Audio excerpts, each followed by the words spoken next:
Bonsoir à tous, ravi de vous retrouver dans ce JT du lundi 15 juillet 2024. Du lundi au vendredi à partir de 18 h, l'essentiel de l'actualité du Grand Grenoble.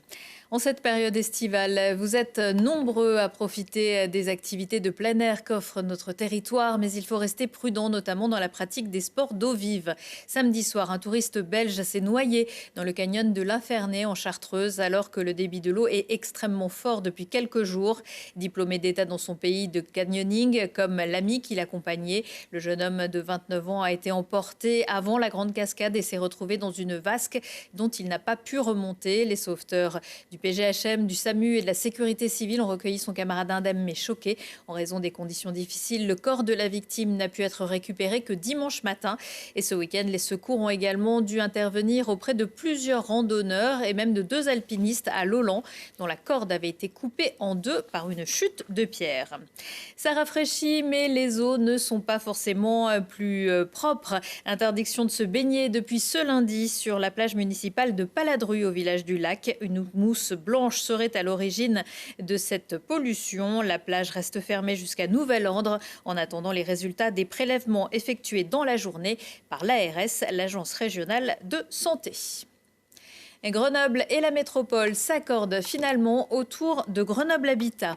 Comme annoncé lors du dernier conseil métropolitain, un accord a finalement été trouvé entre les deux collectivités pour permettre aux bailleurs sociaux d'envisager plus sereinement l'avenir et à la ville de remettre ses finances un peu à flot en vendant une partie de ses actions. Depuis l'automne, plusieurs épisodes avaient fait craindre un blocus et surtout une grosse perte de temps.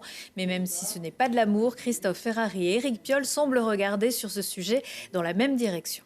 Une volonté de la métropole de ne pas perdre cet outil. Voilà, nous croyons dans les outils publics et nous défendons les outils publics et nous leur donnons de la puissance de feu. Nous considérons que le secteur privé, il a son rôle, mais il doit être aussi avec un secteur public qui est puissant et qui permettra d'accomplir les choses. 1300 logements à construire par an, c'est le projet du PLH. Il y en aura pour tout le monde, pour les acteurs publics comme pour les acteurs privés. Et pour nous, c'était vraiment une erreur politique que de perdre cet outil public dans le territoire. C'est pas simplement aujourd'hui des échanges entre le président de la métropole, le maire de Grenoble, qu'est-ce qu'on va faire, etc. Là, c'est du concret, c'est de l'argent qui va être investi, c'est de la production de logements. Et je pense que c'était important qu'un signal fort soit envoyé. Une fois que la valeur de l'action est déterminée, alors à ce moment-là, on pourra recapitaliser avec une délibération où il y aura le montant de la valeur de l'action. C'est juste ça. Aujourd'hui, on estime que c'est septembre, ça sera faisable. Mais c'est possible que si c'est un peu plus tard, ça soit au conseil d'après. Mais on préfère se donner comme objectif septembre aussi. La délibération qui sera présentée en septembre, peut-être, portera aussi sur un renforcement d'Actis et de logements de Pays de Visil. Peut mieux faire pour 2,8% des lycéens de terminale générale en Isère qui n'ont pas obtenu le bac cette année. Rectification faite après les oraux de rattrapage qui se sont déroulés la semaine dernière. 97,2% de réussite, c'est même un peu mieux que l'an passé. En obtenant plus de 18 sur 20 de moyenne, 0,9% des candidats ont obtenu la mention très bien avec félicitations du jury. Pour le bac technologique, c'est 91,4% de réussite et 85% pour le bac professionnel. Réussite presque totale pour Gabriel Debru au tournoi d'Uriage, battu vendredi soir en finale du double associé à son ami Thiago Pires. Le Grenoblois tête de série numéro 1 s'est imposé dimanche en finale du simple 6-1-6-3 face au Calédonien Maxime Chazal. 400e il y a 2 semaines, le joueur de 18 ans qui était sur le plateau de ce JT jeudi soir est désormais 310e au classement ATP, grâce aussi à sa récente victoire au Challenger de Troyes.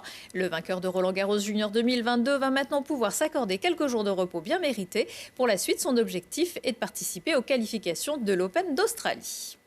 Plus près de chez nous, la 13e édition du Trail des Passerelles du Monténard qui s'est achevée dimanche avec le Maratrail et la grande course. Victoire chez les hommes de Mathieu Debroas en 6 h 14 minutes 52 secondes et de Élodie Nicolas chez les femmes en 8 h 6 minutes et 25 secondes. Mais le trail, c'est surtout 6 jours et 10 épreuves entre Trièves et Matésine auxquelles ont participé cette année près de 5 660 coureurs, dont 41% de femmes, sans oublier les 450 bénévoles. Et pour lutter contre la chaleur et éliminer les bouteilles d'eau en plastique, l'organisation avait même prévu cette année des camions-citernes sur les ravitaillements qui ne pouvaient pas être raccordés au réseau d'eau potable. L'environnement, c'est aussi de plus en plus la préoccupation des aménageurs en montagne, même si pour certains, ça reste quand même un peu antinomique. En attendant la mise en marche du téléphérique 3S nouvelle génération pour l'hiver prochain, certains nostalgiques ont pu faire un dernier tour dans le Gendry Express aux Deux-Alpes. Après presque 40 ans de service, la télécabine a effectué son dernier voyage il y a quelques jours. Dernière remontée pour le Gendry Express. Après 39 ans de service, le DMC des Deux-Alpes prend sa retraite. Alors de nombreux visiteurs et habitants sont venus dimanche lui dire au revoir. Cette famille canadienne profite une dernière fois des paysages de la station à travers les vitres. Pour d'autres, c'est l'appel ultime à monter à bord de ces cabines mythiques. On pourra dire on l'a fait. Vous connaissiez avant, vous l'utilisiez? Non. On n'est jamais... c'est une première et grande dernière. Voilà.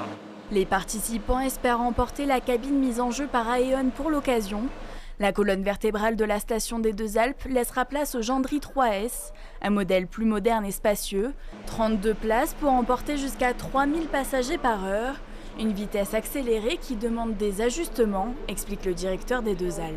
Quand la cabine elle arrive à 8 mètres secondes à l'entrée de la gare, si on ne fait pas bien les choses, évidemment tout le monde tombe et c'est dangereux. Donc tout le mécanisme c'est de sortir la cabine des câbles porteurs, de la faire passer dans la gare, de la ralentir doucement, d'arriver à une vitesse stabilisée pour que les portes s'ouvrent, de faire tout l'embarquement et après de la relancer. Géré par Poma, le chantier est l'un des plus ambitieux en Europe. L'occasion pour les visiteurs d'en apprendre plus sur la technique, mais aussi sur les conditions de travail des 450 ouvriers.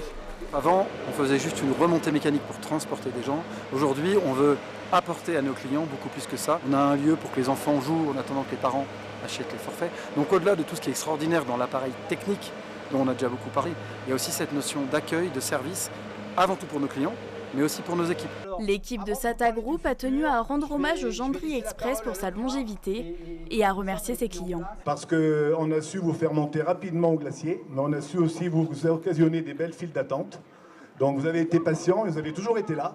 Il fallait 40 minutes pour relier les 3 gares. Ce sera désormais 17 minutes avec le Gendry 3S. C'est le Concorde pour nous, hein, c'est le Rafale, vous l'appelez comme vous voulez. On passe de 17 pylônes à 7 pylônes, donc on rend beaucoup de choses à la nature et ça fait partie de la logique du groupe. Essayer de toujours travailler sur notre impact environnemental. On n'est pas là pour la détruire, cette montagne, on est là pour la protéger. Ce projet à 135 millions d'euros est le plus gros investissement d'Aeon, une fierté pour le groupe. Cette machine telle qu'elle a été conçue, aussi bien techniquement qu'en termes de modernité et d'accessibilité et d'expérience client, c'est unique.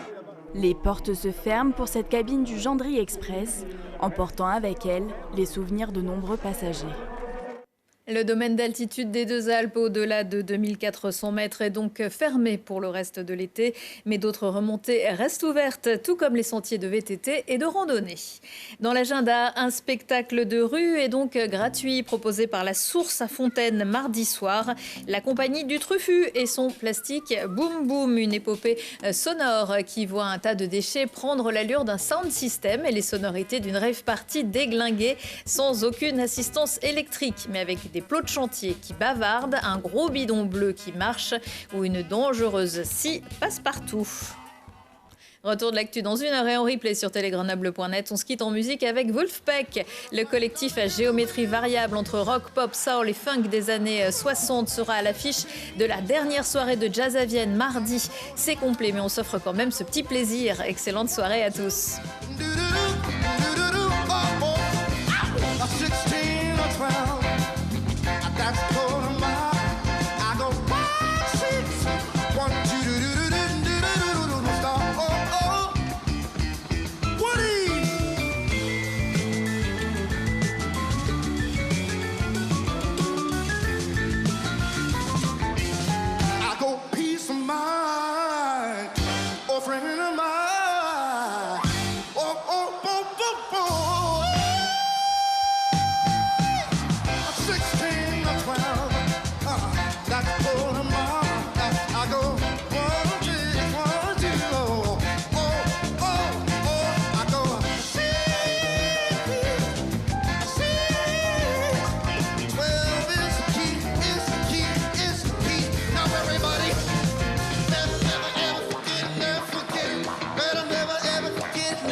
Better never